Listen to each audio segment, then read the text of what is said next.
Salut tout le monde et bienvenue sur notre chaîne. Aujourd'hui, on plonge dans un chapitre vraiment fascinant et souvent débattu de la Bible, l'Apocalypse, chapitre 20. Préparez-vous car on va parler de 1000 ans, de Satan enchaîné, de résurrection et du jugement dernier. C'est un passage dense, mais on va le décortiquer ensemble. Le chapitre s'ouvre sur une vision puissante. Un ange descend du ciel avec une grande chaîne et la clé de l'abîme. Sa mission ?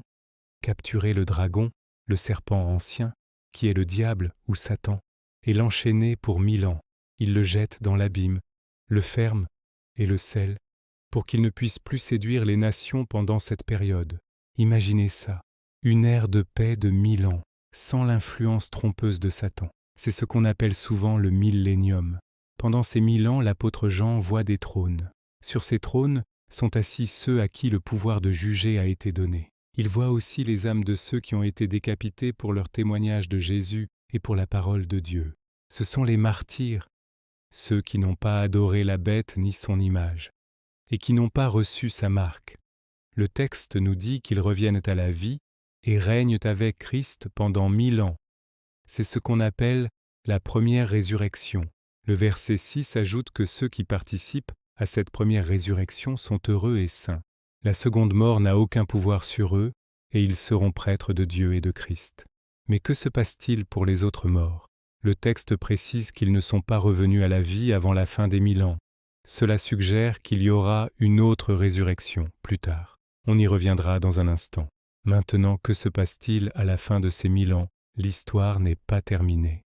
Le chapitre nous dit que Satan sera relâché de sa prison, et sa première action sera de repartir séduire les nations aux quatre coins de la terre, Gog et Magog. Il les rassemblera pour une grande bataille. Leur nombre est décrit comme étant comme le sable de la mer. Une armée immense qui monte et encercle le camp des saints et la ville bien-aimée. On pourrait penser que c'est le début d'une guerre terrible, mais la fin est rapide et décisive. Un feu descend du ciel et les dévore. C'est une intervention divine directe et finale, et le diable qui les a séduits est jeté dans l'étang de feu et de soufre, où se trouvent déjà la bête et le faux prophète. Là, ils seront tourmentés jour et nuit pour toujours. C'est la défaite finale et éternelle du mal. Après cette bataille finale, Jean a une autre vision, peut-être la plus impressionnante de toutes, le jugement dernier. Il voit un grand trône blanc et celui qui est assis dessus.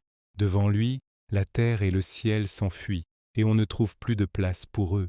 C'est une image de la majesté et de la souveraineté absolue de Dieu. Puis, Jean voit les morts, les grands et les petits, debout devant le trône.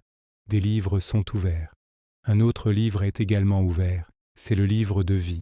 Les morts sont alors jugés selon leurs œuvres, d'après ce qui est écrit dans les livres.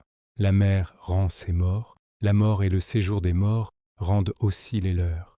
Chacun est jugé selon ce qu'il a fait. C'est un moment de vérité universelle où rien n'est caché. Le chapitre se termine par une déclaration solennelle.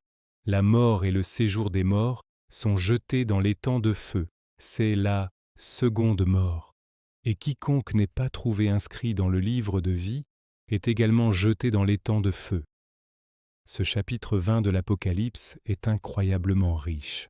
Il nous parle de l'espérance d'un règne de paix avec Christ, de la défaite totale du mal, et de la justice finale de Dieu. Il soulève beaucoup de questions sur le millénium, les résurrections et le jugement. Les interprétations varient, mais le message central reste clair. À la fin, Dieu est victorieux, la justice prévaut, et le mal est définitivement anéanti. C'est un message d'espoir puissant pour tous ceux qui placent leur foi en Dieu. Merci d'avoir exploré ce passage profond avec moi. C'est un sujet qui invite à la réflexion et à l'étude personnelle.